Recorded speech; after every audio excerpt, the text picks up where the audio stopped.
अहमदनगर जिल्ह्यातील संगमनेर मधील प्रवरा नदीच्या पात्रात बुडून 2 महाविद्यालयीन मुलांचा मृत्यू झालाय।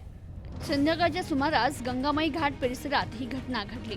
बुडालेल्या दोघांनाही पोहणाऱ्या स्थानिक तरुणांनी पाहिलं आणि बाहेर काढलं, मात्र त्यापूर्वीच दुर्दैवी दोघांचा मृत्यू झाला होता।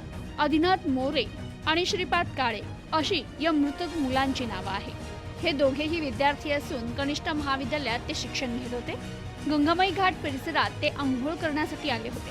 नदीपात्रात विहीर असून तिथे मोठा खड्डा आहे, तिथे ते दोघेही बुडाले। काही वेळानंतर त्यांना पाण्यातून बाहेर काढण्यात यश आलं, मात्र त्यांना तात्काळ जवळच्या गुल्हेवाडी येथील ग्रामीण रुग्णालयात दाखल करण्यात आलं, पण तेथील वैद्यकीय अधिकाऱ्यांनी तपासणी करत दोघांना मृत घोषित केलं। संगमनेर उपविभागाचे उपविभागीय पोलीस अधिकारी सोमनाथ वाघचौरे, शहर पोलीस ठाण्याचे पोलीस निरीक्षक भगवान मथुरे, सहाय्यक पोलीस निरीक्षक विश्वास भानसी यांनी घटनास्थळी दाखल होत माहिती घेतली। तर दोघेही कनिष्ठ महाविद्यालयीन युवक होते। ते नदीपात्रात बुडाल्याची माहिती मिळताच त्यांच्या मित्रांनी, कुटुंबियांनी, नातेवाईकांनी ग्रामीण रुग्णालयात मोठी गर्दी केली होती। Bureau report, news today 24, Sangamner, Ahmednagar.